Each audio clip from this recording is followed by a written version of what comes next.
સફળતા આપણને કઈ રીતે મળી શકે? પ્રાચીન સમયમાં એક વ્યક્તિ પોતાની ગરીબીથી ખૂબ જ દુઃખી હતા. એક દિવસ તેને એક ધનવાન શેઠ જોવા મળ્યા. શેઠને જોઈને ગરીબ વ્યક્તિએ વિચાર્યું કે મારે પણ આ શેઠની જેમ ધનવાન બનવું જોઈએ. ધનવાન બન્યા પછી જ મને સુખ મળશે. ગરીબ વ્યક્તિ રૂપિયા કમાવા માટે આકરી મહેનત કરવા લાગ્યો. થોડા સમયમાં તેણે થોડું ધન પણ કમાઈ લીધું, પરંતુ તેના ધનવાન બનવા માટે તે પૂરતું હતું નહીં. તેનું મન ફરી દુઃખી થઈ ગયું. ત્યારે તે એક વ્યક્તિની મુલાકાત એક વિદ્વાન સાથે થઈ. વિદ્વાન સાથે વાત કરીને તે વ્યક્તિને સમજાઈ ગયું કે ધન તો મોહમાયા છે, સાચું સુખ તો જ્ઞાની બનવામાં છે. એવું વિચારીને તેને જ્ઞાની બનવાનું લક્ષ્ય બનાવ્યું. હવે તે દરરોજ એક નવી પુસ્તક વાંચવા લાગ્યો અને ઘણા સમય સુધી અભ્યાસ કર્યા પછી તેનું મન આ કામથી દૂર થવા લાગ્યું.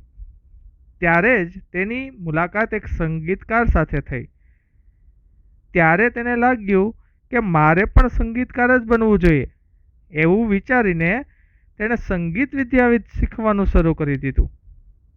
થોડા સમય પછી તેનું મન સંગીતથી દૂર થવા લાગ્યું હતું. ત્યારે તેની મુલાકાત એક સંત સાથે થઈ.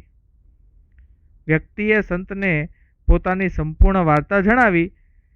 સંતે તેને કહ્યું કે જો તમે કોઈ એક લક્ષ્ય ઉપર અડગ રહેશો ત્યારે જ તમને સફળતા મળી શકે.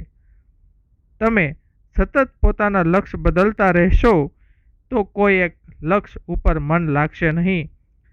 આપણી આસપાસ આકર્ષણની અનેક વસ્તુઓ છે.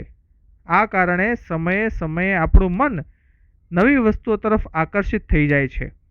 આ કારણે આપણે લક્ષ્ય સુધી પહોંચી શકતા નથી.